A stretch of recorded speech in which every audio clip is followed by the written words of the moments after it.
Good morning, everyone, and thank you for joining us today. Today, we are hosting an alumni panel with two of our amazing alumni who now do work in the marine affairs industry.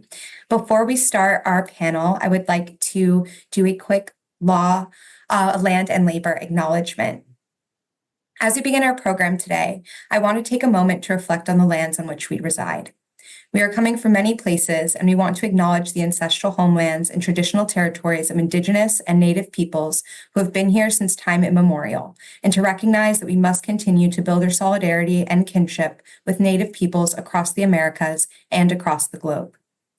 Roger Williams University School of Law is located in Bristol, Rhode Island, and so we acknowledge and we honor the Narragansett and Pokanoket people, as well as the Soams, the original name of the land on which our campus resides.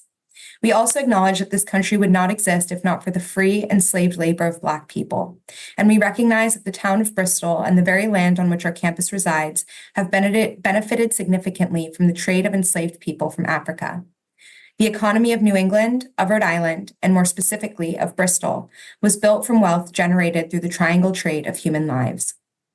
During this time of ongoing national reckoning with our history of slavery and the disparate treatment of Black people, we honor the legacy of the African diaspora and the Black lives, knowledge, and skills stolen due to violence and white supremacy. As we're gathered here today, the movement for justice and liberation is building in our country, and we are witnessing the power of the people. Yet many are still being met with violence and even being killed, while others actively work to stand in the way of progress. As upholders of justice, our hope is to become agents of change for members of our society who have been met with violence, physical, mental, and emotional, through our privilege. And as upholders of justice, we believe that our students, who soon will be practitioners of law, can be and already are agents of change as well. Thank you so much. So my name is Nina Abbenante, and I work in the Office of Career Development at Roger Williams University School of Law. And today we have two presenters with us, Brianna Jordan and Nicole Andrescavage.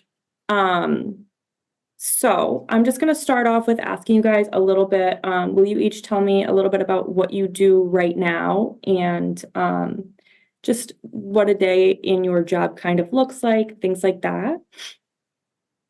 Nicole, do you want to go first? Sure.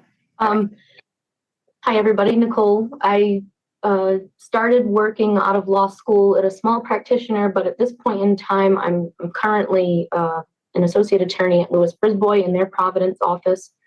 I am a general liability associate attorney, so I handle pre-litigation and litigation matters that run the gamut, essentially. I do some corporate work. I do some insurance defense work. I do homeowners, auto policies, and then I also have specialization and get asked to help with maritime law and admiralty law matters, typically more so right now in the insurance context. So I'll have recreational collision policies.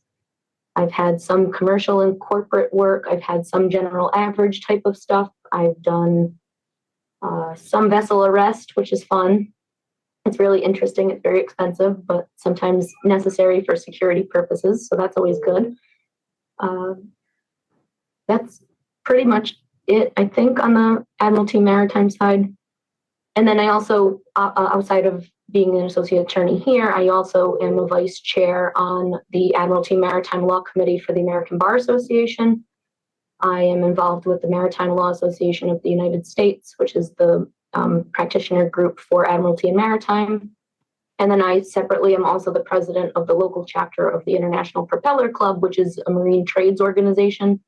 And so I, in that capacity, am working with a lot of different stakeholders on marine safety locally, anything that pops up for any of our members that they want to share with every other member, a lot of what's going on in the Bay or what's expected to be going on in the Bay. So there's quite a bit of offshore wind talk going on right now because of the development off the coast. And that's pretty much it as far as the work stuff goes. Awesome. Thank you. Yeah, so right now I'm working for the Marine Affairs Institute, which is a partnership between the law school, the University of Rhode Island, and Rhode Island Sea Grant. And so we're the home of the Rhode Island Sea Grant legal program. And so I'm working as a staff attorney, and I help Professor Wyman, who's our director, run the Rhode Island Sea Grant legal fellow program, law fellow program, excuse me. And we place upper level law students, so 2Ls and 3Ls. We pair them with outside organizations. So that might be a municipality, it might be a nonprofit or an NGO, a governmental organization. And we pair them with a scope of the project. And that can run kind of the gamut of ocean and coastal policy or maritime law and policy.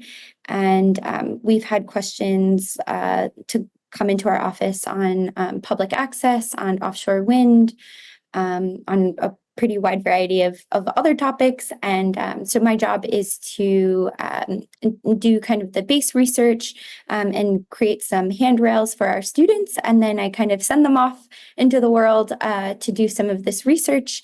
And they report back to me, and it simulates a first year associate kind of interaction with a junior or senior attorney. So they come and they kind of brief me on the work that they're doing, and we kind of work through the problem or the question, and we work with our partners pretty closely. And so I get to work with a lot of students, and I really enjoy that. And yeah, so I'm kind of always in the building. So if you see me, it's because I'm walking around interacting with students. Awesome. Thank you so much, Bree. So you guys are both a graduate of Roger Williams School of Law. What year did each of you graduate?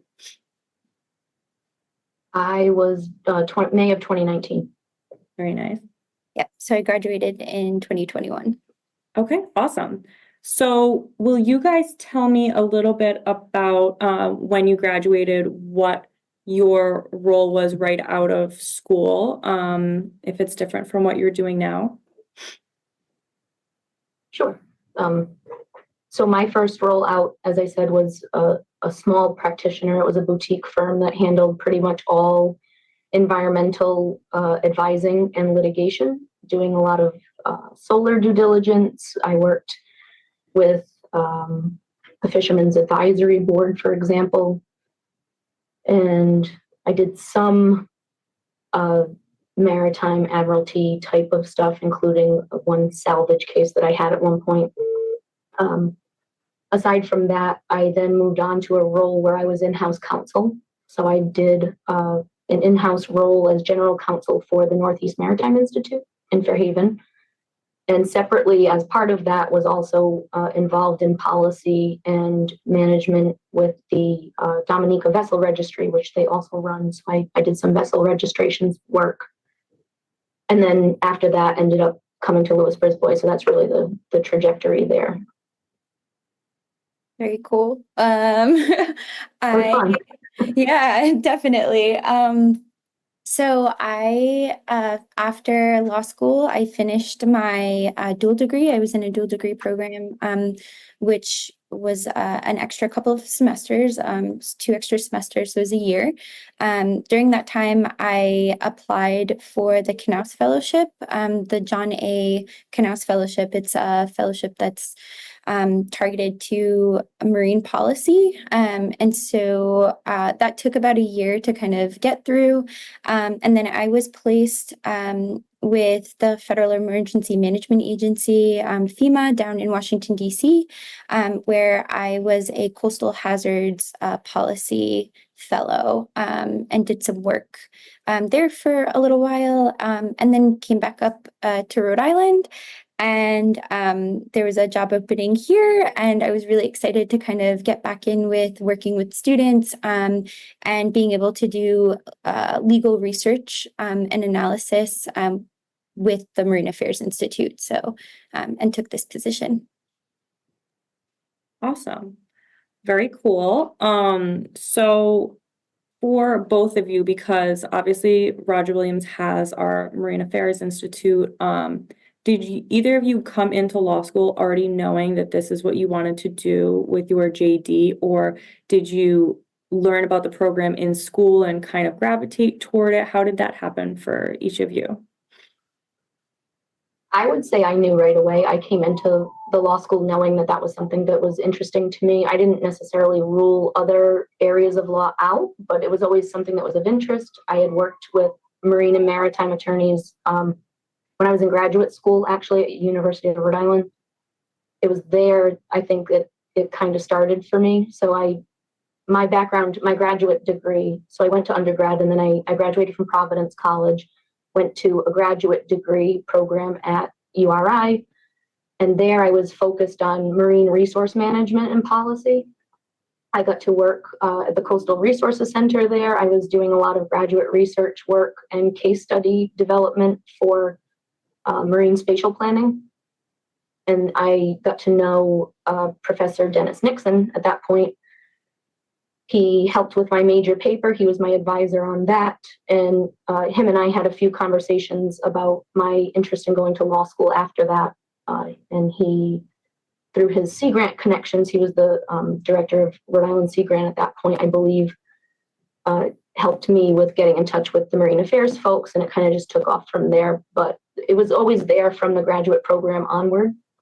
And I had a Rhode Island Sea Grant fellowship in grad school, and then also had one as a law fellow during law school. So I always kind of had that Sea Grant connection going too. Awesome. Very cool.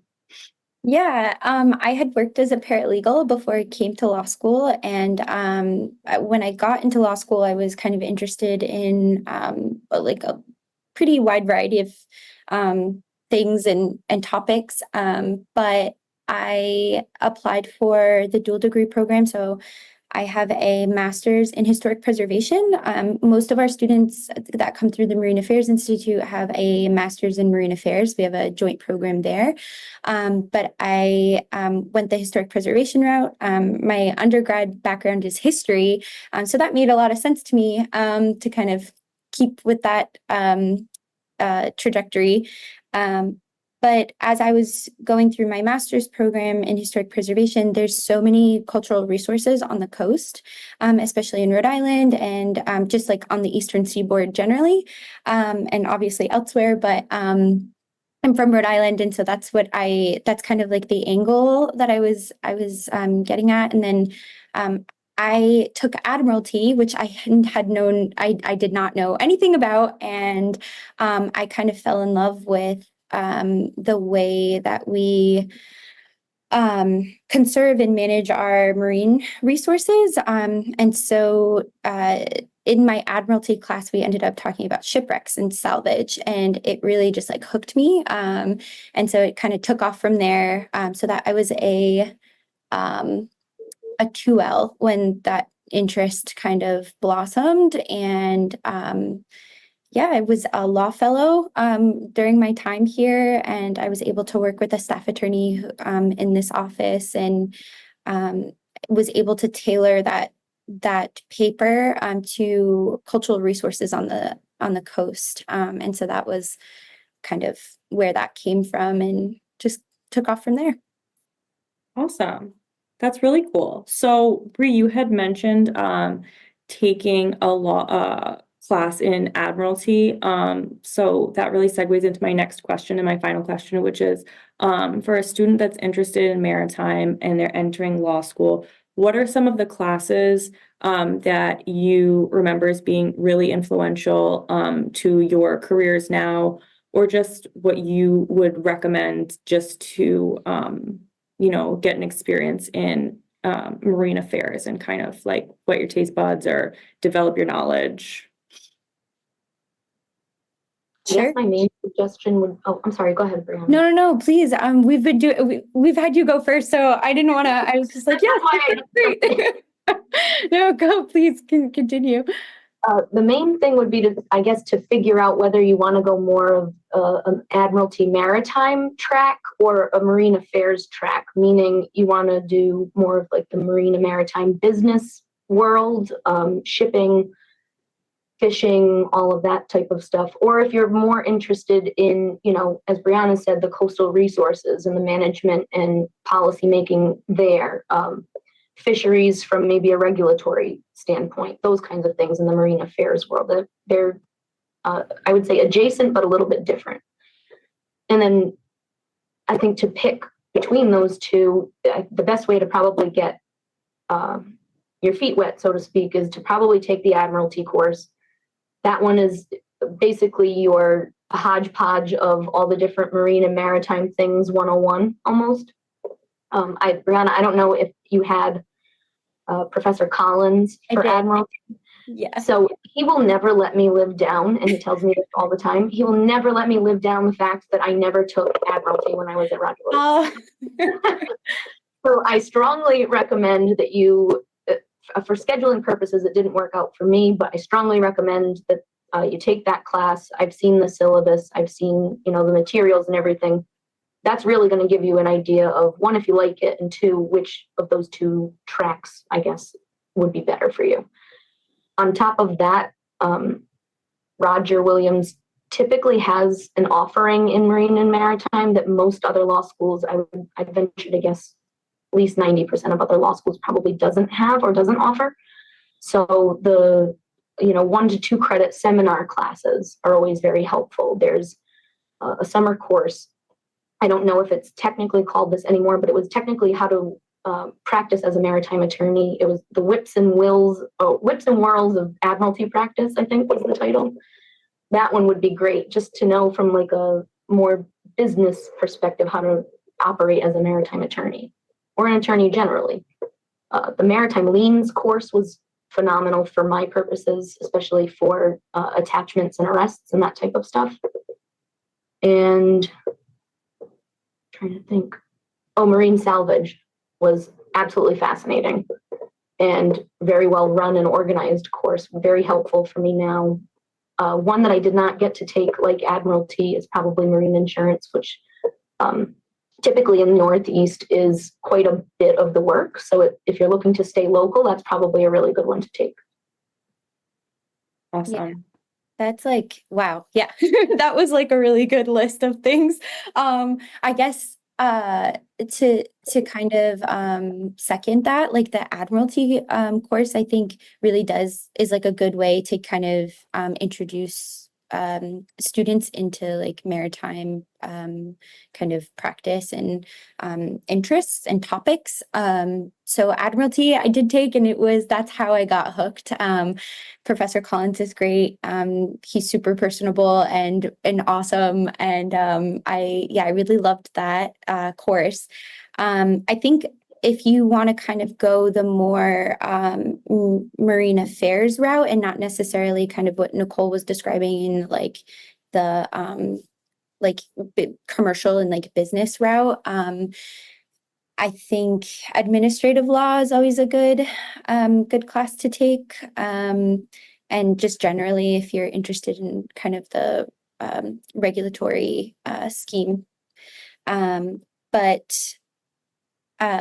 I think any of the 1 or 2 credit classes, and then even just taking the time to go to a maritime law society event or an environmental law society event, like you can also learn you can learn things through the events that are hosted by the students. So sometimes they have panels, and you can kind of interact with practitioners that way and kind of get a feel for what they're doing. And then, of course, like I have to say, like apply to the Law Fellow program, like being a Law Fellow, like because we're looking at research questions in maritime law and ocean and coastal policy, like we don't have a set number of projects that, like, we don't have a specific type of project that we take, is what I should say. So we never know what we're going to get from semester to semester. And so there's just a wide variety, and I think it gives students an opportunity to kind of try out topics that they might be interested in that way. Okay, And awesome. is that program still paid? It is, yeah. So we pay students. Thank you. Thank you for giving me that easy question. Yeah, we pay students, or you can take it for credit. So we have students that finish their writing requirement that way. We have students that are paid, or you can take it for experiential education credit. Awesome. Yeah. Awesome. All right. Well, thank you guys so much. That was really awesome. And you've had some great experiences. It's so awesome to hear about. So thank you. Thanks for having us. Yeah, You're welcome. It's been fun. thanks.